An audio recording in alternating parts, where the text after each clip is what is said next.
Rachel Reeves has cautioned against reducing the tax-exempt portion of pension withdrawals, as she aims to generate billions in revenue. The Chancellor, who has been vocal about the need to balance fiscal responsibility with economic growth, faces a critical juncture as she navigates a £50 billion deficit left by Labour's policy shifts, higher borrowing, and sluggish growth. Her strategy involves balancing tax hikes, spending cuts, and targeted measures to bolster public finances. Yet, the debate over pension tax reliefs remains polarizing, with experts offering divergent views on the risks and rewards of such policies. For instance, Lisa Picardo, Chief Business Officer at Pension B, argues that lowering the tax-free lump sum limit could disproportionately harm responsible savers, who already face evolving tax rules. She warns that such changes might erode trust in the pension system, as they could signal a willingness to shift rules after decisions are made. This kind of policy shift risks punishing those who've played by the rules, she cautioned. Meanwhile, former Liberal Democrat Pensions Minister Sir Steve Webb declared the proposal hugely controversial, emphasizing that politically charged reforms with minimal short-term gains are unlikely to appeal to a chancellor under financial pressure. Andrew King, a retirement planning specialist, pointed out that shifting the tax-free allowance could break long-standing promises to savers, potentially pushing them towards state dependence in retirement. He highlighted how many people had planned their lives around the 25% tax-free lump sum, such as funding holidays or motorhomes.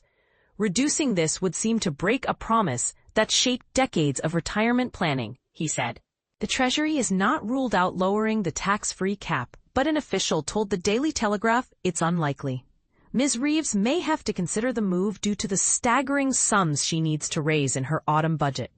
Economists warn that without drastic action, the £50 billion shortfall could strain public finances further, urging her to prioritize tax reforms or spending cuts.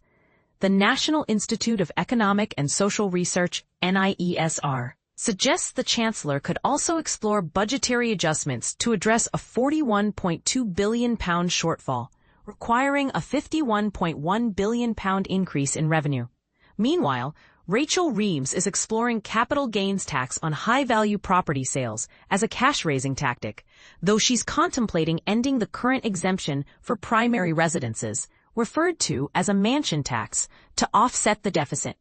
Speaking to the Telegraph, John Harvard, a tax consultant, noted that Reeves has already abandoned easy tax-raising options, leaving only pension tax reliefs as a viable option.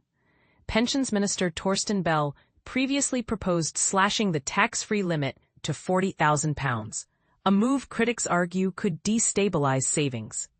The Chancellor's recent borrowing slowed to £1.1 billion in July, the lowest figure in 3 years, as self-assessed income tax and national insurance payments rose, boosting tax receipts.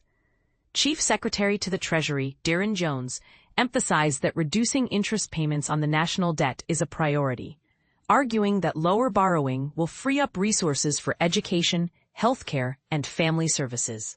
The Treasury spokesperson stressed that economic growth is the best way to strengthen public finances, noting that tax and spend reforms are not the sole solution. They cited planning reforms expected to boost the economy by £6.8 billion and reduce borrowing by £3.4 billion. At last autumn's budget, the government pledged to keep working-class taxes low, protecting payslips and maintaining commitments to no rate hikes on income tax, national insurance, or VAT.